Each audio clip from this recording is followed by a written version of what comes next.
Because, of course, the Nephilim, the offspring of the Nephilim, rule the world. They are the elites behind the Tudor dynasty. They're the elites behind the governments and religious edifices today. But they have also not particularly liked it on our planet. Yeah. And the end game involves them trying to, of course, get off. It turns out that that's very difficult. In the book, I explain how there's a shield around the earth.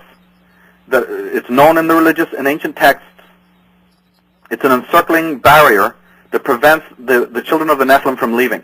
Now, this is a mythological anecdote, so it is obviously not going to be, it's going to come as a shock to a lot of people, but that's why nobody has gone beyond the moon. You can go to the moon, but you cannot go beyond it, not if you have the alien DNA. That is a preventative barrier to keep the earth in quarantine.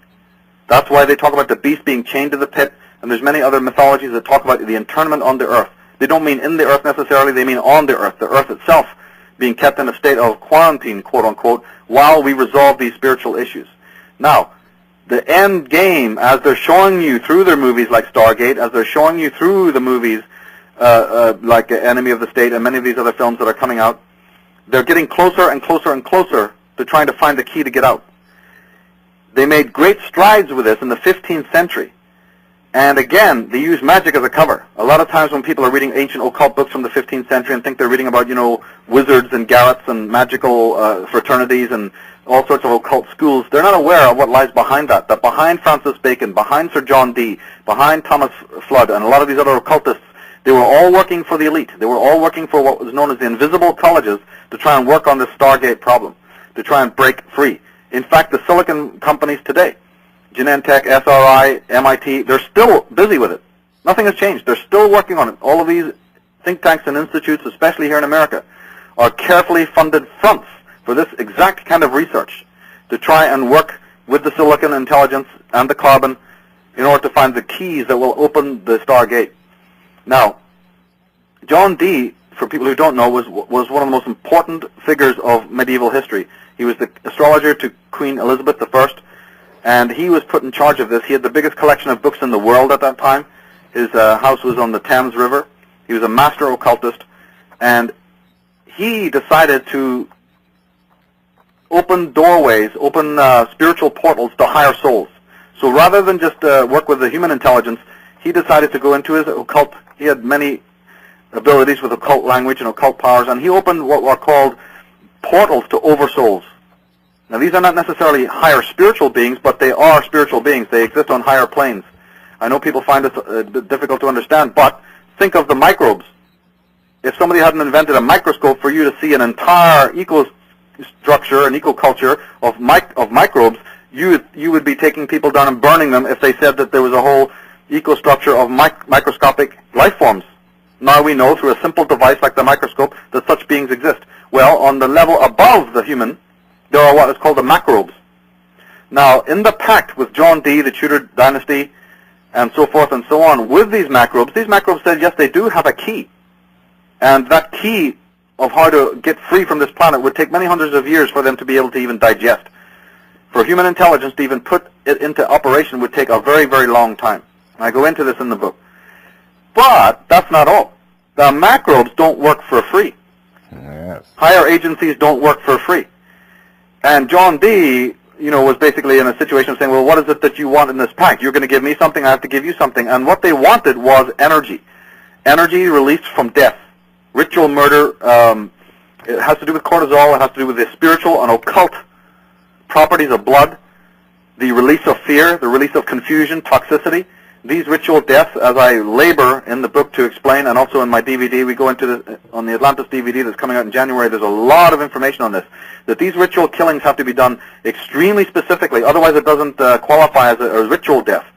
That means that they have to be done at the right time, and I mean that astrologically speaking. They have to be done at the right place on the globe, and they have to be done, there's other rules and regulations that go into these kinds of deaths. Wars, for instance, are ritual mass murders. The soldiers are covered in occult symbols, like the Pentagon in your country is an occult symbol. They're put out on certain parts of the globe. They'll fight one another and die in mass rituals under very ritualistic circumstances, by the way. And I mean that even for this latest Gulf War. Yeah. In both Gulf Wars, there's been ritualistic heavily. There's some people who specialize in this, that the troops are being asked to do some of the most weirdest things and dress in certain ways and perform in certain ways that are extremely bizarre. There's a ritual component very much to this war. That's why it's even in the Holy Land, in Iraq, which was the center of civilization. There's a reason why that positioning is being used. But all down through time. Richard Hoagland has done much work on this, talking about the 30 and the 33rd meridian of the Earth.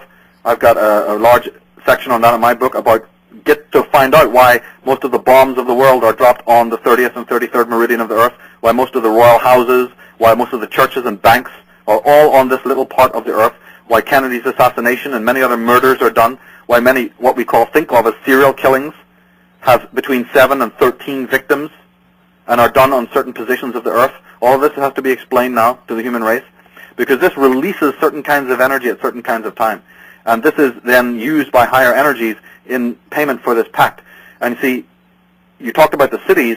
I discovered in my researches that cities, what we know as cities, that's a Latin word, are actually nothing more than ritual centers. So when you start talking to me earlier on about the design of Austin, my God, we're not talking just here about one statue, or if somebody's listening right now from, St. Louis, or somebody's listening from New York, we're not just talking about your famous one statue. We're talking about the entire layout of your city. Take a look. Go one day with educated eyes and look at the carvings and the mosaics. Or if you haven't got time to do that, just buy David Oveson's book, Secret Architecture of Our Nation's Capital, and he'll do the work for you. He found 22 zodiacs secreted into the architecture of Washington, D.C., and hundreds of astrological and zodiological symbols. Now, why would that be? Why would men who are our founding fathers pretending to be Christian, but we know now that they're, of course, very Masonic, why would these people who laugh and tell you that you can't be involved in divination and mysticism and that you shouldn't touch astrology and that's off limits to you, but they can go and design their entire cities and every ritual and everything that they do is based on it? If that isn't a divide and rule strategy, I don't know what is. Yes. So our cities are nothing more than ritual centers. Pick up the book, my book, Atlantis, and you will find the information in there. Very, very important information. There's a chapter in that book called Serpents in the Streets. And people need to know about the streets and the houses and the design of cities. And there's a reason, there's an occult pattern. Because in normal satanic ritual, you take your victim to a particular ritual site. Well, listen, you can't take the whole human race, perpetually to sacred sites for ritual death. Better still, put them in it. Build it around them. They'll never know the difference. Murders and assassinations will be happening. Gangs and all sorts of nonsense will be happening. Strangest obelisks and the weirdest occult symbols will be right in plain view. Like Sherlock Holmes used to say, put it in plain view, nobody will see it. Absolutely, that is what has been done. And then we wonder why we're frustrated and why our lives aren't working the way we want and why our children are delinquent. My God, if we only knew the prison universe that we're in, prison planet, and then even the prison cities. We got to know our enemy here. We're all busy helping them get off this planet. Busy getting off the planet, exactly. We are the tools, and as my book says, I don't really like our fate too much, if and when, because I have 4 outcomes, in the book. I'm not sure they'll get off, but they may very well do. But in any of the 4 instances that I outline in the book, we are in pretty much a bad state. We're in a bad state now. Nature's in a bad state now, and for hundreds and hundreds and hundreds of years, this power elite kept our fathers in a state of total illiteracy, a total feudal state of slavery, in which it was illegal for you to even travel 5 to 10 miles from your village. So today, people come to conferences, they email me, they read the book, and then they say, listen, how can some secret society just come in and take over? First of all, I didn't say that. What I'm talking about here is not just some secret society like some mafia coming in and taking over and ruling our lives. I'm talking about that these guys run the matrix of the world. These people have built our cities, they've created our schools, they've created our institutions. When we were serfs in fields, couldn't even read, these people were billionaires. These people had profited from the pillage of the world, These are the Nephilim, the descendants of the Nephilim we're talking about here. They created our farms, our villages. They created the lifestyles that our forefathers knew, who sweated in the mines and sweated in the fields and died wondering what the big mystery is. They gave us fake religion. They gave us no justice. You see? Yes. The appalling legacy of crimes. They've given us world wars, and then they tell us the next war is the war to end all wars. They've got us so turned around with doublespeak that we can't even tell when our leaders are leading us down to selling our sovereignty. You know, this country was strong and brave and upright 200 years ago. I'm from Ireland, you know, so I hate to say it. I hope I'm not offending anyone, but my God, what has happened? Oh, most of us listening here today agree. You know, what has happened to you? You know, before you took the biggest tyrant that the world knew and you kicked his ass back into the Atlantic Ocean where he belonged, King George III and all his minions, a mere 3% of this country, told him where to go. And now, through decadence and yuppiness and apathy and everybody shivering under their bed in fear, you've got these petty tyrants, people who are not even worth anything. But they're ruling from above with their private institutions and private banks that even in your Constitution says, to hell with it, it shouldn't exist. My God, what kind of travesty has happened? You know, and that's why there's a call to arms. We are being shot at. Yes. Our liberties are being taken away. There is no time to wait. You know, if you see a dangerous snake coming into your house to bite your children, you don't sit around and hum and ha and say, well, hold on, let me think about it. What's the rights of this snake? And let me get into the political pigsty and try something, you know, how to do it. You act. Everybody wants to go back to the old ways. They're always talking about, you know, going back to the forefathers, the Declaration of Independence, and the Constitution. But now all of these documents, I feel, were written by these secret societies. Well, I know they were. That's exactly right.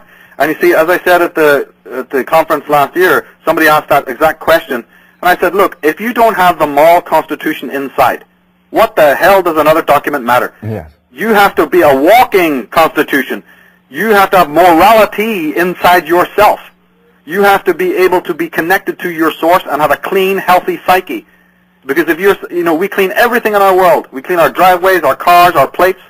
We clean our beds, we clean our bodies, but we don't clean our emotions. We don't clean our psyche. So we're really in a bad state psychologically. And that's why we project these kinds of demagogues to rule over us. You're absolutely right. These Masonic guys knew that it's not going to be easy to get the people of the world from the old Europe over here to push the machine in America. So you're going to have to make some really glowing documents to make it all worthwhile. And people fell for it because situations in Ireland, like with the famine and the rest of the world, was so atrocious. It's the old dialectic. You make things so bad over there, and then you make things so attractive over here, and everyone will come over. And that's exactly what happened. But has anyone actually been free? Don't the Skull and Bones and the Russell Trust own every inch of this country from day one? What's free about America? Nothing. You turn a blind eye, and even with good presidents trying to prevent it, next thing you know, you have private banks on the soil of America.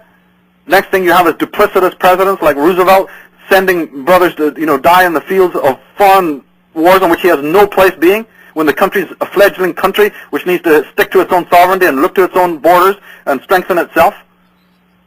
On the WebStream program that I have on my website, I talk about this, how the British government knew that when they had lost the war, you know, when they couldn't fight America through force of arms, that doesn't bother them. They've got 100 other strategies to come in and weaken the country. They sent other agents in surreptitiously, and the American people need to know about this to find out the war has never gone over. Here you have your president shaking hands with the Queen of England and with Blair. Mm-hmm. Who in history was America's greatest enemy that they should be now happy, drooling at the mouth to be shaking the hands of the British? The British is America's greatest enemy. Right. And all your presidents work for the City of London and the Freemasons of London. They do not work for American people or American justice. They're here to sink their fangs into this country and rape it, because they knew that after America had won the War of Independence, the Tsar of Russia was looking favorably on America and was thinking very, very much so about turning his Russia, you see, basing it on the American model. That's absolutely historically documented fact. You can read this in the work of the greatest Russian scholars like Alex de Jong, that the Tsar was so impressed with what America was doing. They were admiring this country's model and were thinking of basing it on that. Other countries were thinking of doing the same. The French were thinking of doing it. Would you think that the British government and the Vatican who controlled the whole of South America with their false mind control religion, could allow America to be a glowing example, you see, of how a human being should live? That maybe the Tsar of Russia might even base his new government. He was just about to free all the peasants and let them base his government on an American-style model. Do you think that they could let all the thousands of years of control just fold up overnight like that? No. So they then worked overtime to bring this country down, and it's taken 200 years for them to do it. They've done it gradually. Yes. In this specific way that I talk about on the Origins of Evil web stream. People need to go to that site, check that out, read about it, Find out how your enemies are still in your midst through the Freemasons, people like Albert Pike and other minions like that, and Roosevelt and other Freemasons, people who have secret allegiances and agendas long before their allegiances and agendas to the American people.